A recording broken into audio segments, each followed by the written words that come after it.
Aleluia. Abra a palavra de Deus no livro de 1 Coríntios, capítulo 11.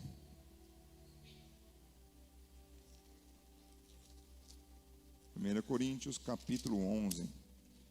Eu estou lendo aqui. Vamos ler daqui a versão, vamos ler a NVI para poder acompanhar com os irmãos.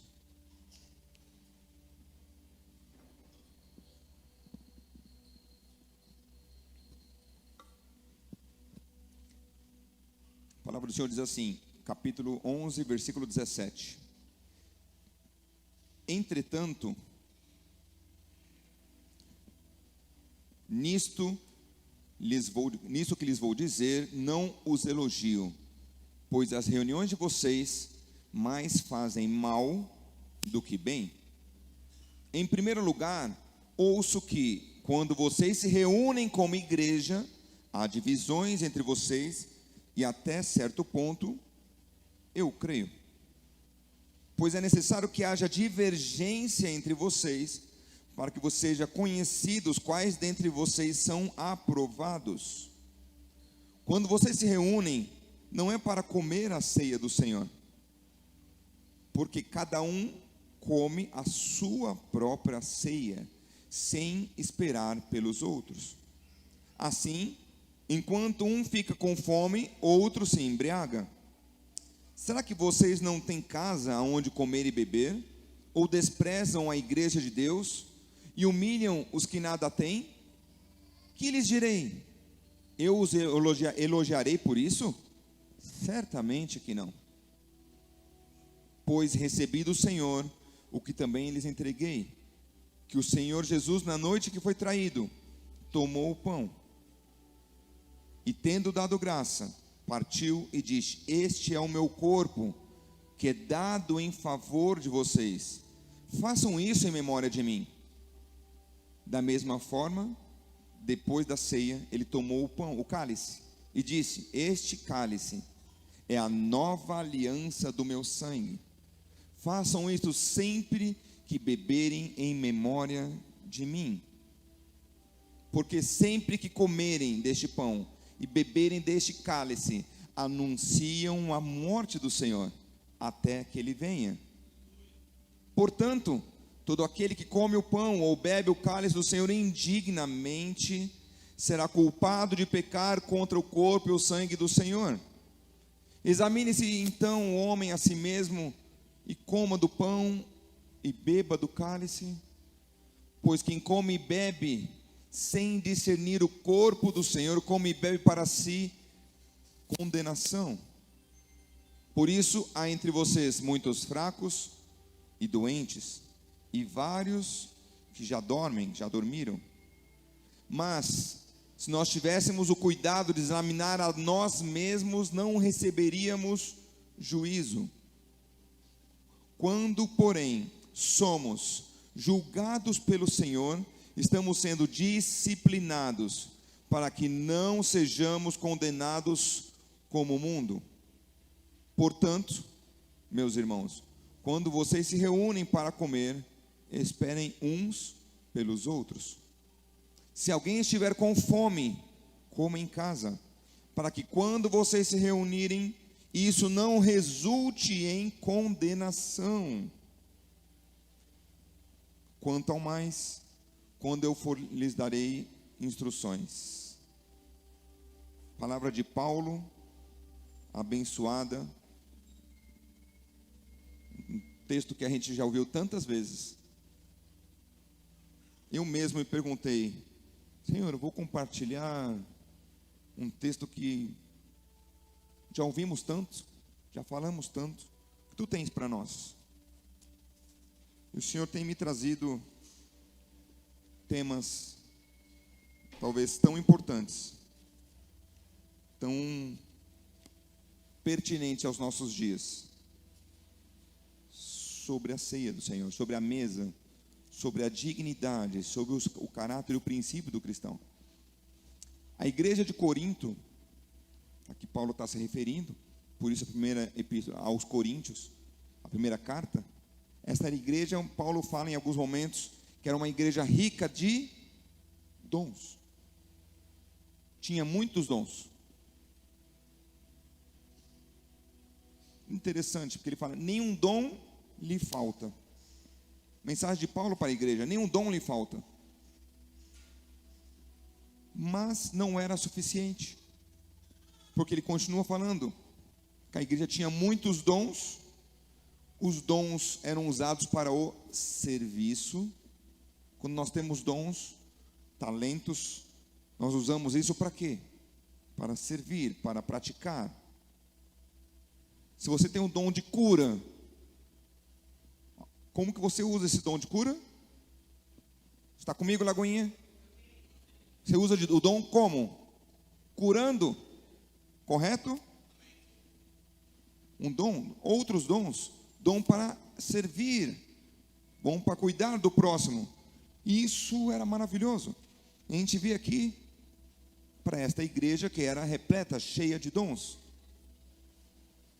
Só que no mesmo tempo Paulo fala que a reunião deles era uma reunião que tinha mais coisas erradas do que certas. Me chamou muito a atenção isso. Porque então eles tinham dificuldade de congregar, de viver em comunhão, de viver em sociedade, de viver na mesma visão, no mesmo propósito, buscando o mesmo alvo, embora fosse uma igreja rica de... Bem, está junto comigo? Rica de dons. E o texto fala aqui, 17: bom que haja diferença entre vós. Você parou para pensar nisso? Paulo está falando, que bom que tem diferença entre vocês. Eu quero mergulhar em algumas frases deste texto, que a gente lê às vezes de maneira tão rápida, e às vezes não se atém a algumas chaves ricas. O Senhor está permitindo diferenças entre as pessoas, para que elas pudessem crescer. É no meio da diferença do povo que você entende quem que passa pela prova e é depois da prova aprovado. Você tem diferença. Você vê no meio da dificuldade como a pessoa se porta, como ela é aprovada ou reprovada mediante a diferença. Quando está tudo bem, é tudo bom. Começa um pouquinho de dificuldade, vamos ver se continua tudo bem. Aperta um pouquinho, vê se continua bem. Passa por um deserto, vê se continua glorificando a Deus. O irmãozinho pisa no calo, vê se você vai continuar amando e servindo a Ele. É aqui que Paulo está falando. Que bom que haja diferença entre vocês. Porque os aprovados, olha queridos, a igreja tinha dons. Os dons são serviços. Quando você é muito trabalho, faz muita atividade, serve muito, você é muito usado. Só que aqui o Senhor não está procurando aqueles que são bons. Deus não está procurando aqueles que têm muita habilidade, muitos dons. O Senhor procura os aprovados. Lembra, nosso tempo aqui é uma jornada. Nós estamos de passagem. Eu preciso ter o selo e a garantia de aprovação para que eu esteja com Ele no céu. Só que o céu não é quando eu chegar lá. O céu começa hoje. O céu começa onde eu estou. O céu começa onde eu vivo. Por isso que a palavra diz: onde colocar os teus pés, eu te darei por herança, porque ali vai ser céu. Eu gosto muito do texto, do exemplo que a gente vive na nossa sociedade. As embaixadas. Por exemplo, embaixada dos Estados Unidos, fica ali perto de Santa Amaro. Quem já passou ali perto? Sabe qual é a lei que impera ali? Não é a lei brasileira, é a lei norte-americana. Mas por que? Está dentro do Brasil, dentro de São Paulo, é a lei norte-americana. Lá, se nos Estados Unidos a lei é X e no Brasil é Y, lá dentro o que vale é X, embora esteja dentro do país. Nada melhor. Eu e você somos embaixadores de Cristo. Repita: eu sou o embaixador de Cristo. E onde Deus te coloca, meus queridos, é para você ser embaixador. Você é cristão, pequeno Cristo. Por isso que você vai ser usado por Ele, não para o serviço, mas para ser aprovado. Jesus não era Jesus pelo que Ele fazia, Ele era Jesus pelo que Ele era. Quem eu e você somos. Paulo diz aqui: alguns de vocês comem a própria ceia, e antes do tempo. Na época lá, os irmãos traziam seus alimentos, colocavam na mesa. Eu amo isso. A pastora Simone sabe, de vez em quando tento criar uma maneira, culto de fim de ano, para criar um ambiente para fazer isso. Cada um vem e traz o que tem, o que pode, e coloca na mesa. É o que eles faziam na época. Alguns de vocês comem a própria ceia. Eu trago um prato rico, bonito, gostoso. A pastora Simone vem e ela traz, às vezes, um pedaço de pão. Eu trago uma mesa quase cheia. Ela senta na mesa. Já que eu trouxe, eu vou comer o meu. Eu vou encher o meu ventre daquilo que é meu. Se sobrar, eu dou para ela. Se não, ela fique sem. Ela não trouxe quase nada. É isso que acontecia com eles. Havia alguns com fome e outros fartos. Todos estavam na mesma igreja, sentados na mesma mesa. Olha que interessante. Uns desfrutando muito, outros desfrutando pouco ou nada. Palavra do Senhor. E Paulo diz, meio que para fechar: assim vocês envergonham a igreja. Já tinha lido isso? Já tinha pensado desta maneira? É Bíblia, viu? Paulo falando da ceia do Senhor. Versículo 26. Porque todas as vezes que comerdes esse pão, beberdes esse cálice, quando eles comiam sozinhos, eles não compartilhavam a morte do Senhor. O versículo diz: anunciais a morte do Senhor até que Ele venha. Quando eu anuncio a morte do Senhor, como eu consigo anunciar algo se eu estiver sozinho? Consigo? Eu preciso aprender a anunciar publicamente a morte do Senhor. Eu preciso testemunhar publicamente a morte do Senhor. Abrir um parênteses aqui. Temos ainda alguns bancos vazios. Será que há algumas pessoas que você conhece que não gostariam de estar aqui, que talvez faltou você fazer um convite a ela? Será que não faltou você falar assim: olha, o meu caminho de carro é esse, eu posso entortar e passar aí e te pegar? Será? Para que possamos juntos partilhar da ceia, da mesa do Senhor. Porque isso aqui é uma mesa. A mesa não é apenas o pão, o cálice. A mesa é a palavra, é a presença do Pai. Ele se deu na cruz como o pão foi moído, ele foi partido para que pudéssemos ter vida. Quantos precisando de vida? Quantos? Eclesiastes 11:1 diz assim: atire o seu pão sobre as águas, e depois de muitos dias você tornará a encontrá-lo. Olha que interessante. Você põe o pão na água, ele vai se quebrando e abrindo em muitos pedacinhos.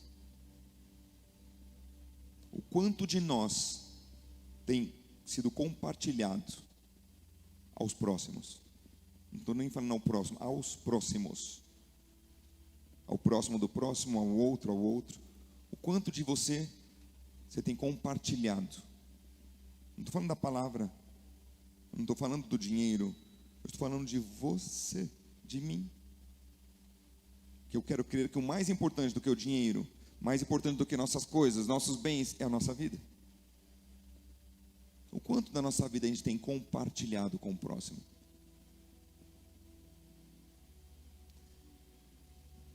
Lembra da multiplicação dos pães?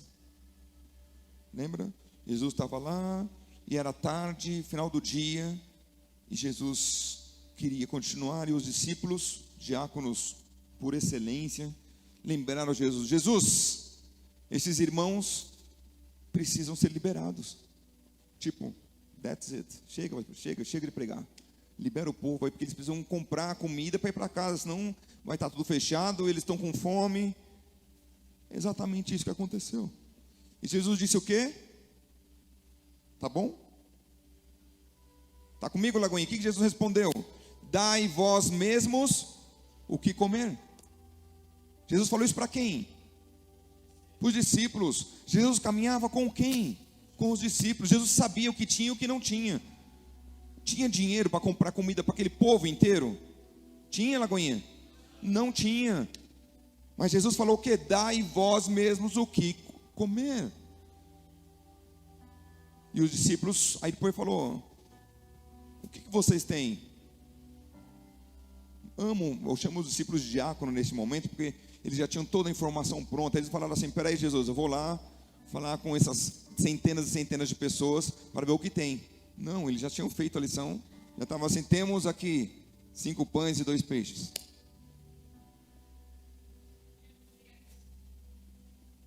E Jesus pegou os pães e deu graça e multiplicou. É isso que ele fez?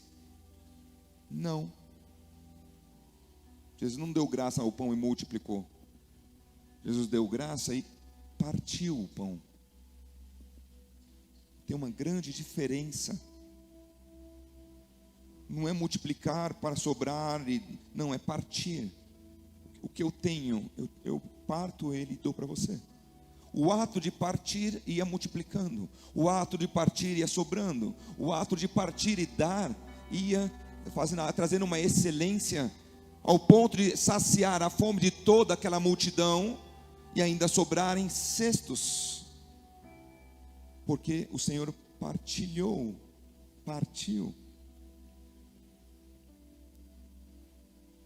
Nós viemos para a igreja um culto de ceia tão abençoador. É um culto especial? É. Que nós vamos fazer menção, ou em obediência à palavra, do sacrifício de Cristo. Nós vamos trazer à memória o que Jesus fez na cruz por nós. Ele foi partido.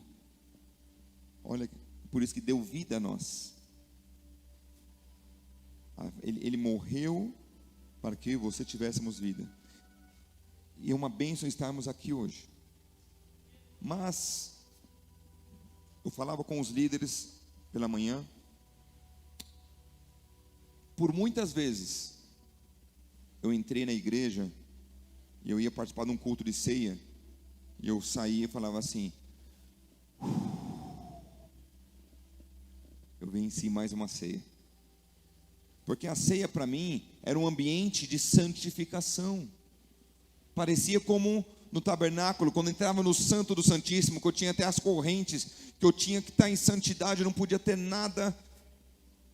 Eu via desta maneira um ambiente de ceia, até que o Senhor foi trazendo luz, para que eu entendesse que não era o ambiente da ceia, mas não era os elementos, mas era eu, como eu estou diante do Senhor. E não é o dia da ceia, é todo dia, todo instante. É uma mudança. Ceia é uma orientação do Senhor para nos ensinar a ser igreja. Queridos, ceia não é um dia ou um propósito de santificação. Não. Ceia tem o propósito de nos ensinar a viver como corpo de Cristo. É uma pequena diferença. que a palavra fala que aquele que era menos digno, tá, por que nesse ambiente de ceia começa a falar de dignidade? A dignidade aqui, no meio da mesa, era a pessoa que não tinha como trazer nada. Ele não tinha dignidade de chegar, olha aqui meu alimento, a minha proposta, a minha contribuição. Ele não tinha, às vezes, condições. Ele era indigno, ele não tinha dignidade. Outros tinham. E eram dignos. E aí a grande diferença é, o digno que ia, trazia, ele olhava para o dele. Às vezes comia até antes, não esperava. Por que comia? Porque ele olhava para ele, que estava preocupado nele, ele ter, ele consumir. O culto, a reunião da ceia era para ele, a comunhão era entre ele e ele mesmo. Ei, não era este o propósito de Deus? O propósito do Senhor Jesus era vivermos em comunhão, compartilhar, abençoar, esperar uns pelos outros. O irmãozinho está aqui, acabou de chegar na igreja, acabou de se converter. Ah, mas está errado, porque você é isso, é aquilo, aquilo outro. Ei, vamos esperar. Eu aprendi, alguém esperou, alguém me ajudou, alguém me serviu, alguém me deu alimento para que eu pudesse hoje ter para dar. Nós precisamos também ter esse momento de esperar, abençoar ele para que ele cresça na palavra, que ele se alimente.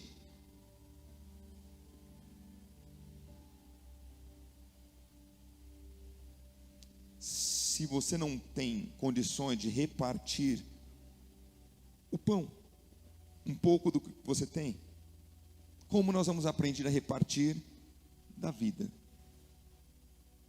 Eu falei que nós, como cristãos, nós temos que repartir nossa vida, nosso tempo de vida pelo próximo. Mas se eu não sei compartilhar aquilo que é o mais simples, como eu vou compartilhar da minha vida? É por isso que as igrejas têm estado cheias de pessoas vazias, cheias de pessoas que buscam fazer serviços. Não estou nem falando se chega ao nível da religiosidade, mas não tem amor pela pessoa, pelo perdido. Costumo dizer, dependendo da pessoa que entrar em nosso meio, da condição dela, não importa qual condição, mas precária, porque o diabo só destrói, ele espezinha, ele maltrata. A pessoa vai chegar num estado de trapos, de quase morte. Neste estágio, como nós vamos abraçar essa pessoa como corpo de Cristo? Ela chega à mesa, e como nós vamos compartilhar com ela? Quem tem fome, coma em casa. Há uma cultura nas igrejas de que eu tenho que ir para a igreja para me alimentar, para comer e me saciar. Eu só venho para a igreja para ouvir a palavra de Deus, para comer. Fazer uma pergunta. Eu tenho de vez em quando chamado irmãos ou irmãs soltas aleatoriamente para orar, oferta, né? Fica a dica, hein? Não foge não. Você vem para a igreja para também, preparado para partilhar? Será que você também vem preparado para compartilhar, para entregar, para dar? Ou é só para receber? O Espírito Santo de Deus tem que falar no nosso meio. Sabe, igreja? Sabe, Lagoinha? É tão gostoso aquela mensagem. A igreja é grande para servir. Ótimo. Pequena para... Ser pequeno para se importar é eu individualmente me importar com cada um.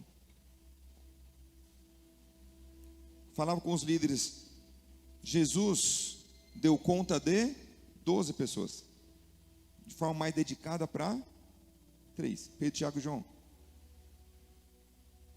Pergunta, quantas pessoas você tem cuidado? Não precisa me responder. Quantas pessoas você tem amado? Você tem investido tempo? Você tem cuidado? Isso é algo do corpo de Cristo. Ah, isso é do pastor. Não, meus irmãos.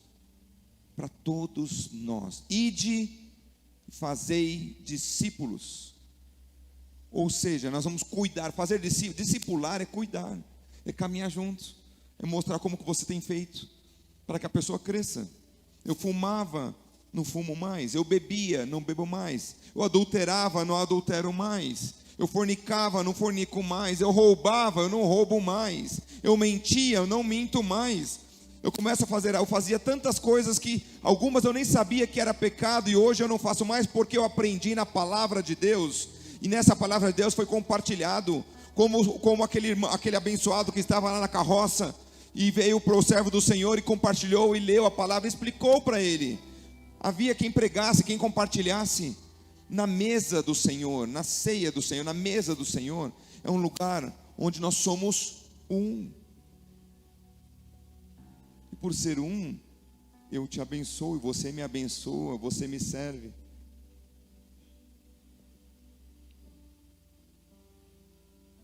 Sabe? O digno significa que tinha algo para dar. Aquele que mais pecou é o que mais ama. A palavra não diz isso? Lembra dessa palavra? Você já chegou a pensar nesse sentido? A pessoa não trouxe nada para comer. Eu vou dar mais para ela. Que ela se sinta muito amada, muito servida. Isso é vida, isso é mesa de Cristo, isso é ceia do Senhor. É muito além do aspecto do alimento, é a vida da comunhão do corpo de Cristo. A Bíblia não fala, não diz para eu e você sairmos da mesa. Olha que interessante, fala para sentar o digno e o indigno. Para quê? Para que eu não condene o indigno, não condene o outro, mas para que eu ame, para que eu sirva, para que eu cuide. Esta é a visão de igreja, meus irmãos, de corpo de Cristo. Sala pastoral, e nós temos muitos atendimentos. Quantas pessoas machucadas dentro das igrejas? Por pessoas dentro das igrejas que não entenderam que elas foram chamadas para amar, para cuidar. Isto é ceia do Senhor, isto é corpo de Cristo. Muitas das vezes nós temos uma falsa ideia de paternidade. Preste bem atenção nisso. Muitas das vezes até a dificuldade de entendermos como a identidade de filho. Preste bem atenção nisso, porque é muito comum isso na religião. É o ato do serviço. Eu preciso fazer, eu preciso servir. Enquanto eu estou servindo, eu sou crente, eu sou cristão. Se eu não estiver fazendo uma atividade na igreja, eu não sou. Eu estou fora da igreja, agora já acabei meu tempo. Culto, o culto começou às 10, acabou 11h30. Agora eu não estou aqui, agora eu estou, não sei onde você está, onde eu estou. Ei, o culto é 24 horas do dia. Lembra alguns cultos atrás, quando eu falei sobre a oferta queimando no altar? Nosso altar aqui, o Senhor tem que estar queimando e vivendo em nós 24 horas do dia. É todo o tempo. Quando nós temos o conceito do serviço, é porque nós temos a mentalidade de sermos servos. Olha que interessante. Servos. O servo faz, porque ele é obediente, um serviço para o Senhor. E normalmente, quando nós fazemos um serviço como servo, nós esperamos um retorno, um pago por esse serviço. Olha a diferença. Eu vou fazer um processo, eu estou fazendo isso, Senhor, mas por que eu estou passando por essa enfermidade? Eu sou ofertante, sou dizimista, eu faço isso, eu faço aquilo na igreja, mas por que eu estou passando por isso? é meio que uma cobrança, uma conta corrente. Eu fiz tudo isso, eu esperava no mínimo isso. Ei, essa é a visão de serviçal. João 15,15, já não tenho-vos chamado como servos, porque o servo não sabe o que faz o seu senhor, mas tenho-vos chamado de amigos, amigos de... Você está comigo? Amigos de Deus. Nós temos dificuldade de entender que nós somos transformados de criaturas a filhos. Isso é importantíssimo, igreja. Jesus era o unigênito do Pai.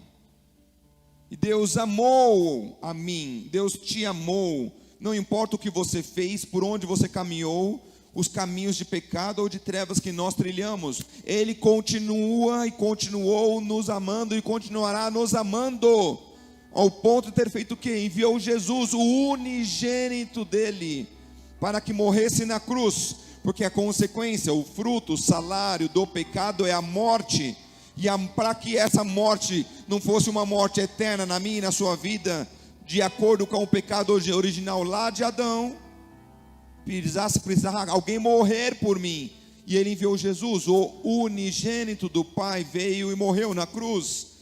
E quando Ele foi partido na cruz, a parede da inimizade dos povos se fez houve uma unificação. Não tem mais grego, não tem mais judeu, não tem mais... Ele morreu por todos. E a partir daquele momento, quando Ele ressuscita e nos dá vida na ressurreição dele, ele passa a ser o primogênito de Deus. Você parou para pensar nisso?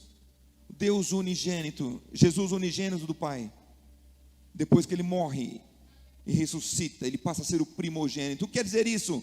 O primeiro de uma nova geração, o primeiro de um novo povo, o primeiro de muitos irmãos. Jesus se fez filho, se fez morte, ressuscitou para que eu e você pudéssemos ser feito nele justiça de Deus, e ser feito nele irmãos de Cristo, co-herdeiros. Isto é amor, meus irmãos. Saiamos do conceito de serviçais, entendamos a nossa identidade como filhos e filhas de Deus, bendito do Pai. E como filhos de Deus, como nos portamos? Amando o nosso irmão. Como que Jesus fez? Eu vou fazer igual. Entende? É outro estilo de vida, é outra identidade.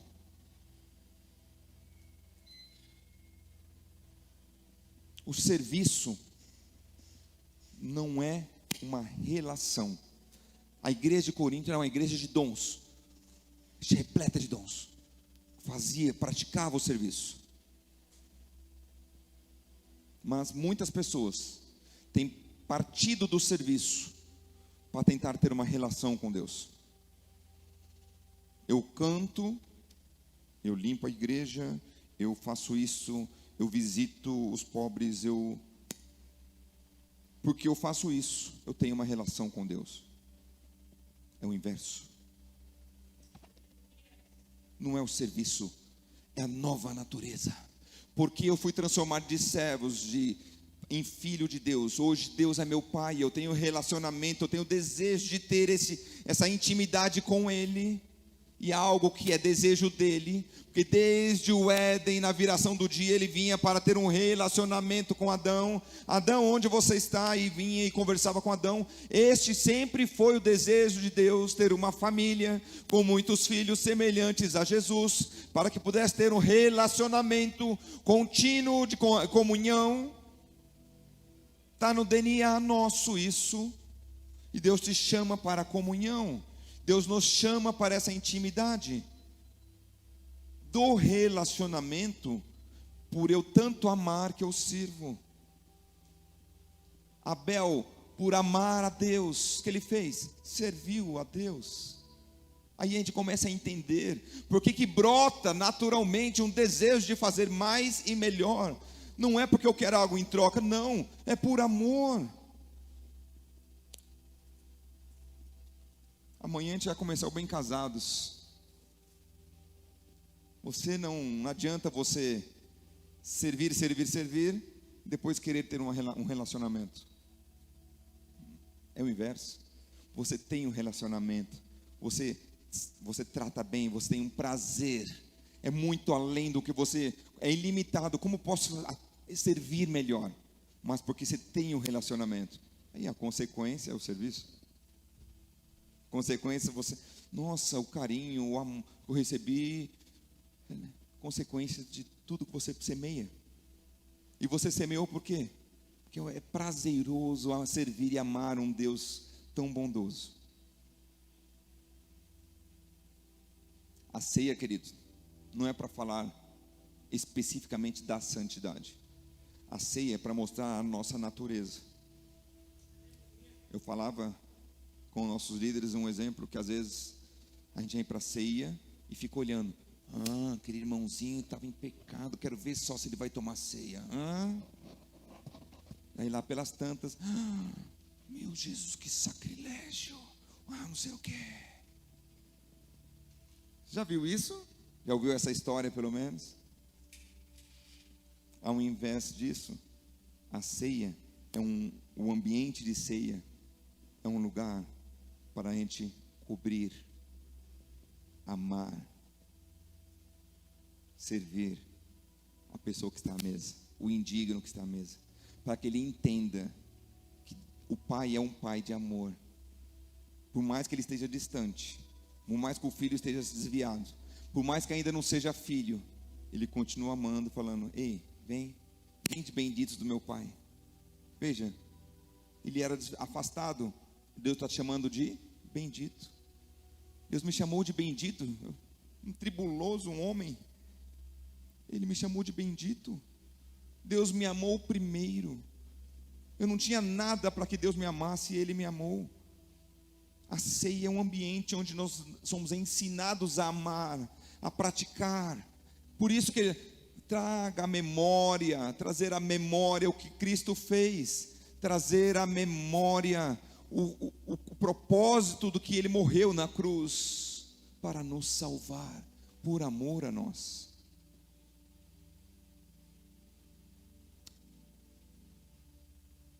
E aí tem uma preocupação sempre grande, né, que as pessoas têm, que a ceia começa a tratar da nossa natureza. Quantas vezes na ceia eu vou falar por mim, queridos, talvez não é com você, eu que sou muito pecadora, é na ceia que eu me lembrava de pedir perdão para algum item específico. Me perdoa, Senhor, porque eu fiz o ABC erroneamente, me perdoa, eu quero tomar a ceia em paz. E passado uma semana ou duas, acontecia o quê? Eu errava de novo. Sabe, queridos, a ceia nos leva a pedir para termos uma transformação de natureza. É mudança de natureza. Que se eu não nascer de novo, não tiver uma nova natureza, eu vou diariamente sempre dou um passo e caio, dou um passo e caio, eu preciso ter o propósito de mudar a minha natureza. Cristo está aqui para mudar a minha e a sua natureza. É muito mais do que o perdão de um pecado. Eu não estou falando que, não é uma analogia a pecado, hein, meus queridos? Eu estou falando que é muito mais do que isso. Deus quer mudar a nossa natureza, porque eu não vou ter apenas asco de um ou de outro pecado, eu vou ter asco de toda a natureza pecaminosa. E aí vai mudar o nosso desejo. Aí eu vou fazer aquilo para o meu próximo, não porque eu acho que aquilo é bom, não, porque a minha natureza é mais forte que eu amar ao próximo, é mais forte do que eu servir o próximo, é mais forte que eu fazer aquilo que às vezes outros não façam, mas eu não sei, é o amor que está em mim. O amor de Cristo nos constrange. Isto é ceia do Senhor. Deus nos chamou para vivermos como eclésia. Deus nos chamou para o relacionamento. Esperai uns pelos outros. Praticai. Parta aquilo que você tem. É pouco. Isso vai ser pouco mesmo. Você vai partilhar um pouco do que você tem pelo seu próximo. E você não vai entender da onde virá a multiplicação, porque milagre não se entende, milagre se vive.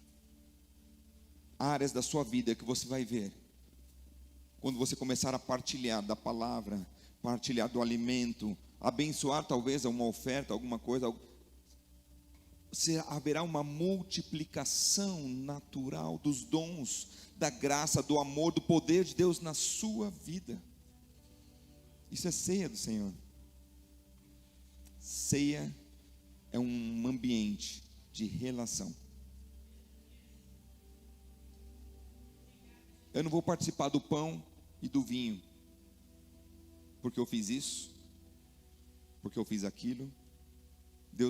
Cristo não nos chamou a participar da ceia porque a gente deixou, Ele chamou todos para a ceia. Lembra dos discípulos? Todos participaram da ceia. Como que foi Pedro, depois que Jesus morreu? Todos os discípulos pisaram na bola de alguma maneira. Falo Pedro porque era Pedro, Tiago e João, os três que andavam ali mais próximo de Jesus. Ele participou da ceia e vacilou. E Jesus, quando ressuscitou e voltou a ter um encontro com Pedro, o que ele disse para Pedro? Pedro, tu me amas? Por 3 vezes Pedro negou Jesus. Jesus falou para Pedro 3 vezes: tu me amas? Pedro, tu me amas? Pedro, tu me amas? Cuida do próximo. Pedro, tu me amas? Serve é relação. Jesus está falando com Pedro ali sobre relacionamento. O que Jesus fez na ceia, Ele continua fazendo hoje comigo, contigo aqui. Você ama o Senhor, você quer estar na mesa com Ele.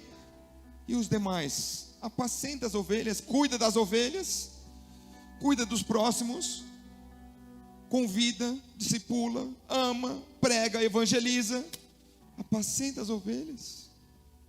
Eu e você somos o Pedro que o Senhor está te chamando para praticar. Eu não participo da mesa do Senhor por méritos. Não, eu não tenho mérito nenhum.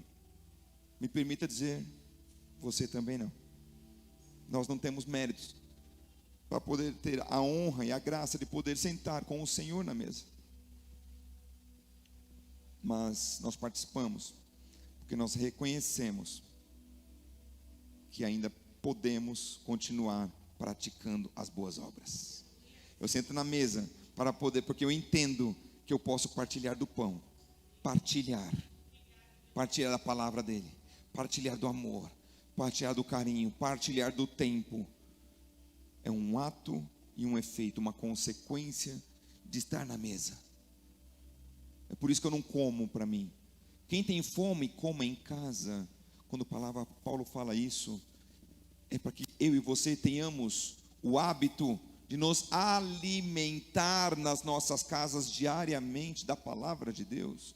Porque muitas das vezes, muitos só se alimentam no culto da igreja, fisicamente, quando nos reunimos. Eu preciso me alimentar diariamente na minha casa, ter meu devocional, meu tempo com Deus todos os dias, porque isso demonstra que eu tenho desejo de relacionamento. Não é um ato de estar na igreja, não é uma religião, é um ato, é um desejo, é uma nova natureza. É como com uma água. Diariamente eu e você precisamos beber líquido, beber uma água, senão você começa a ter uma sede. Essa sede é incandescente, é o mesmo diante de Deus. Diariamente eu preciso partilhar mais de Deus, eu preciso ter mais de Deus, eu preciso falar com Ele, eu preciso orar, eu preciso ter intimidade com Ele. E a consequência é quando eu estou eu e Deus ali, no individual, unido em relacionamento vertical. Quando eu vou para o coletivo, para o horizontal, isso explode, porque o amor de Deus está no meu coração. Eu estou com uma chama, e eu chego perto do João, perto do Alexandre, eu chego perto dos irmãos. Isso explode, porque explode em amor, em prática da caridade, em prática da palavra. E isto é ceia do Senhor. Isto é ceia do Senhor.